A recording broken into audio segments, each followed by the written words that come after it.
8'e sağlık kaldığı yerden tüm hızıyla devam ediyor. Şimdiki misafirimiz podolog Şeyma Gümüş. Şeyma Hanım hoş geldiniz. Hoş bulduk, merhabalar. Hoş geldiniz. Nasılsınız? Çok iyiyim, sizler nasılsınız? Bizler de iyiyiz, Teşekkürler. sağ olun. Evet, Şeyma Hanımcığım, podolog kimdir? Podologlar üniversitelerden ayak sağlığı üzerine eğitim almış kişiler. Ayak sağlığı dediğimizde aslında sadece nasırlar, siyiler, tırnak hastalıkları, tırnak mantarı var mı, deforme tırnak mı, bir bakteri mi ürüyor orada? Bunlar hakkında farkındalık kazanan, ayağınızda bir sıkıntı olduğu zaman bir nasırınız, siyiliniz, bir egzama mı var, mantar mı var, sedefle mi karıştırılıyor? Bunlarla alakalı problemlerin farkındalık sağlayarak doktor yönlendirmesi yapan ve yüzeysel olarak çok derin giriş yapmadan yüzeysel olarak ayak bakımı yapan kişilerdir.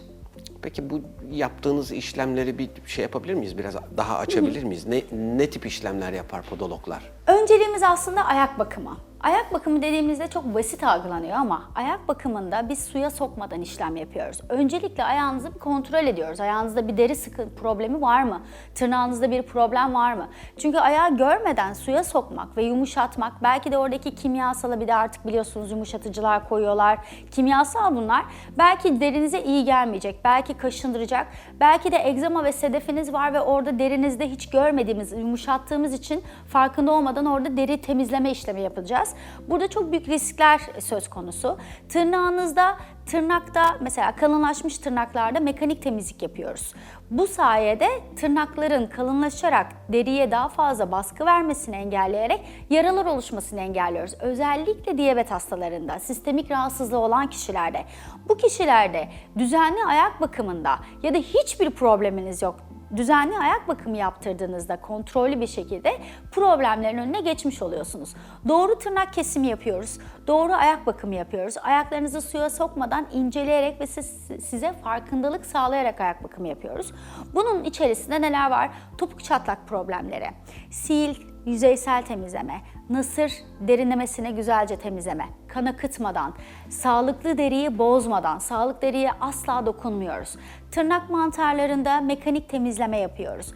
Batık tırnaklarda doğrultma düzeltme yapıyoruz. BS-Band sistemi, 3T tel sistemleri gibi sistemlerle tırnak ete batan yerden hafifçe yukarıya kaldırılarak doğrultma düzeltme şeklinde düzgün uzamasını sağlıyoruz. Yani çok cerrahi işlemlere müdahale etmeden, girmeden yüzeysel ve düzgün bakımlarla ayaklarınızın sağlığınıza kavuşmasını sağlıyoruz. Peki Şeyma Hanımcığım, kadın olsun erkek olsun topuk çatlağı problemi var, yani genel anlamda. Topuk çatlağının sebebi nedir? Birçok nedeni var. Bunlardan en önemlisi çok fazla karşılaştığımız, birincisi namaz kılan kişilerde çok fazla oluyor. Ayak terlemesi olan kişilerde kalınlaşma değil çatlama var. Bu da hani biraz batık tırnakla bazen karıştırılıyor. Hani onlar da çok kalınlaşmış tırnakla batık tırnağı karıştırıyoruz. Topuk çatlağında da kalınlaşma olmaz. Deri ince olmasına rağmen hafif hafif kalkar. Bazen böyle sedef ve egzamayla karıştırılır.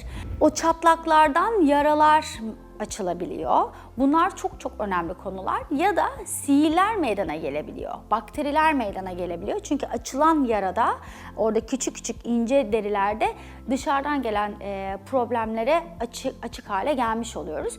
Burada önemli olan namaz kılanlarda, çok ayağı terleyenlerde, bası sonucunda, yani eğer çok fazla ağırlığınızı geriye veriyorsanız, postürünüz tam düz değilse, bu sefer çünkü ayaklarımız tripod şeklindedir bizim. Yani tam dengede durmamız gerekiyor ama bazen vücudumuz, hatta çoğunlukla vücudumuz bunu tolere ediyor. Göz bozukluğu gibi. Bazen uzağa göremeyiz, gözümüzü kısarız, bunu tolere ederiz. Aslında zorluk çekiyoruz. Belki baş ağrısına neden oluyor ama farkında değiliz. Vücut hep tolere ediyor kendini. İşte buradaki postür problemleri de bizi tolere ediyor. Farkına varmıyoruz. Bazen geriye doğru bastığımızda topuk çok fazla baskıya aldığı için yumuşacık orası, yumuşak derimiz olduğu için burada çatlamalar ve kalınlaşmalar meydana geliyor. Kalınlaşmalar da bazen derin, şimdi baskıya kendini korumaya altına alıyor. Çok akıllı vücudumuz çünkü. Koruma altına alınca diyor ki ben bu keratinize dokusunu kalınlaştırayım. Kalınlaştırıyor artık ama hala oradan yük geliyor. Ne yapıyor? Deri artık açılmaya başlıyor. Bası yaraları çok fazla işte burada söz konusu. Çoğunlukla nasırlarımız bu yüzden oluşuyor. Üçüncü, çoğunlukla oluşan da kendimiz müdahale ediyoruz. Evde alıyoruz ponzo taşını, alıyoruz, yumuşatmaya çalışıyoruz. Ama ne yapıyoruz? Sadece kalınlaşmış olan bölgeyi değil, bütün topuğumuzu yapıyoruz. Şimdi sen hassas deriye sürekli dışarıdan bir deforme verirsen ne yaparsın? O deri der ki bir şeyler oluyor bana. Yine kendini korumaya alıyor. Ne oluyor? Bu sefer benim temizlendikçe topuklarım daha da beter oldu diyoruz. Şimdi o yüzden zaten pedikürde gittiğimizde eğer özel frezeler uçlarla kullanmadığımızda komple ponzalarla temizlediğimizde bu sefer tam kalınlaşmış bölgeyi, ihtiyacı olan bölgeyi temizlemeyip komple bölgeyi temizlersek sorun yaşıyoruz. Bir ara çok moda oldu ayakta böyle soyulan maskeler. Evet. O kadar kötü sonuçlara geldiler ki çok fazla danışanlarımız bize geldi. Çünkü asit içerikli bir komple içerisinde asit olan maskeyi ayaklarına koydular. Komple yumuşak olan yer, kalın olan yer, komple ayak her yerden deri aldı, söktü gitti. Ne oldu? Yaralar meydana geldi. Deri deforme oldu, egzaması olmayan adamda egzama çıkmaya başladı. Bunlara çok dikkat ediyor olmak lazım. Topuk çatlakları da öncelik olarak, tabii ki şimdi yaz geldi. Herkes istiyor ki ayaklarım çıktı, düğün sezonu başladı. Herkes yani yazın bazen spor ayakkabıyla idare edenler bile düğün sezonunda artık ne giyeceğim diye düşünürken topuklar çok ön plana gelmeye başladı. O zaman ne oluyor? Daha çok bakım yaptırmaya çalışıyoruz. Nasıl bakım yapacağız? Neler yapmalıyız? Öncelikle diyabet hastalarınızda, bası yaraları olan kişilerde bunlar çok önemli konular. Bu sizin podolog olarak bu topuk çatlakları için yaklaşımınız veya uyguladığınız bakımlar neler? Veya biraz önce söylediniz, pedikürle aynı şey mi bu, farklı mı yaptığınız şeyler? Şimdi pedikürde ayakları suya sokuyorlar, biz suya sokmuyoruz. Pedikürde ponza taşı gibi farklı ponza uygulamaları kullanılıyor. Onlar büyükler ve genişler.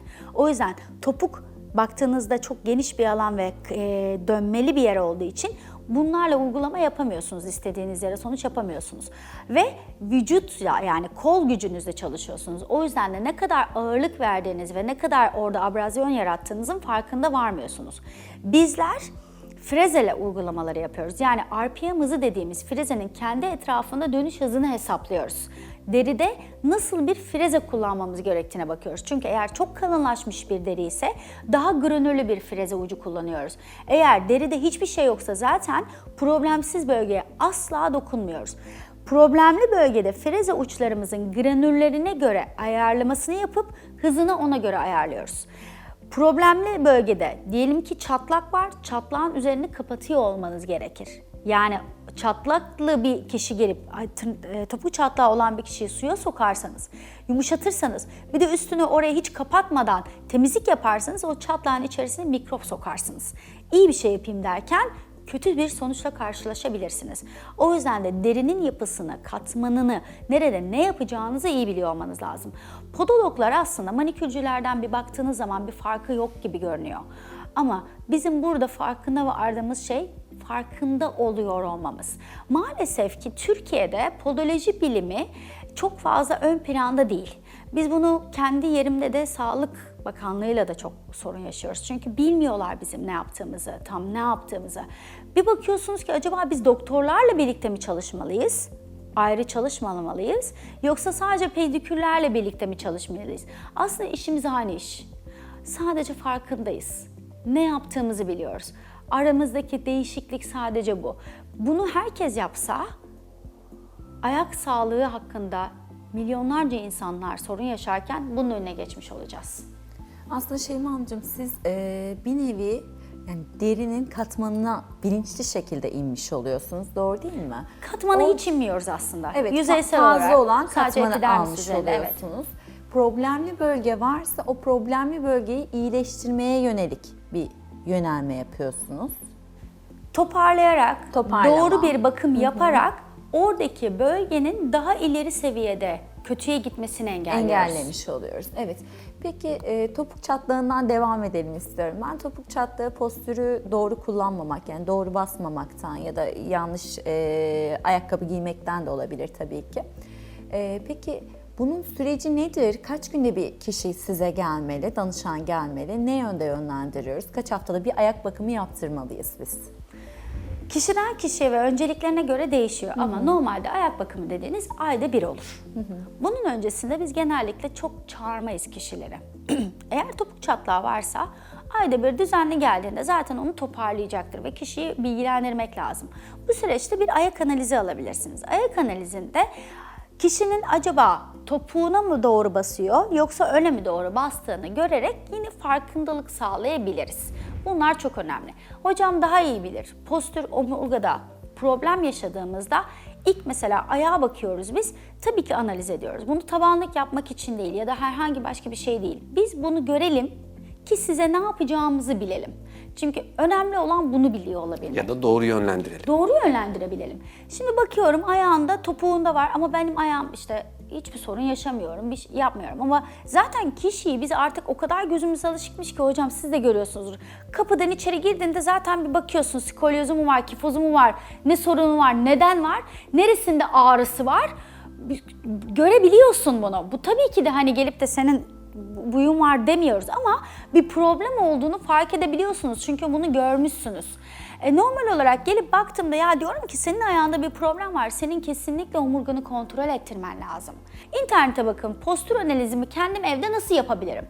Aynanın karşısına geçip eğildiğimde omzumda, omurgamda bir sıkıntı var mı yok mu? Yani kişiler öncelik olarak artık kendileri de kendilerine bakabilirler. Bir sıkıntınız var mı? Ya da bir gidelim bir doktora bir bakalım neyim var neyim yok. Bir omurgamda sıkıntım var mı? Bir kontrol edebilirsiniz. Yukarıda sorun varsa aşağıda vardır. Aşağıda sorun varsa kesin yukarıda sorun vardır. Bir şekilde birbirine o kadar bağlantılıyız Evet, ki. bir bütünü temsil ediyor. Ya omurga döndüğünde direkt bir bakıyorum bir ayağında daha fazla ağrı olabiliyor. Dizlerinde ağrı olabiliyor. Niye? Bir bakıyorum skolyozu var gibi görünüyor. Diyorum ki bir baktırdınız mı? Zaten genellikle insanlar diyor ki benim skolyozum var. Doktora gittim, beni yüzme yönlendirdi, şöyle yaptı, böyle yaptı ya da işte ayağında bir sorunu var diyorum nasılınız var? Diyor ben dizlerimden ameliyat oldum. Şimdi o kadar konuştuğunuzda, sohbet ettiğinizde çıkıyor ki evet diyor benim buramda sorun vardı, bel fıtığım var. Bel fıtığımdan sonra hareketi kestim. Hareketi kesince daha farklı işte buraya ağırlık vermeye başladım diyor. Zaten konuştuğunuzda anlaşılıyor. Bizim en çok önemli şeyimiz insanlarla konuşuyoruz. Sorunları hakkında sohbet ediyoruz. Öteki türlü gelip oturup hadi bakalım ayağını temizleyeyim sen git yapmıyoruz. Ne şikayetin var, ne istiyorsun, ne yapabilirimi çözmeye çalışıyoruz. Evet çok güzel Şeyma Hanımcığım. Teşekkür ediyoruz. Ben çok teşekkür ederim. Sohbet Çok çok teşekkürler. güzeldi, keyifliydi. Evet, bugünkü 8'de Sağlık'ta misafirimiz podolog Şeyma Gümüş idi. Kendisine teşekkür ediyoruz. Podolog kimdir? Topuk çatlaklarından bahsettik ve tırnak batıklarından bahsettik. Evet, 8'de Sağlık kaldığı yerden tüm hızıyla devam ediyor.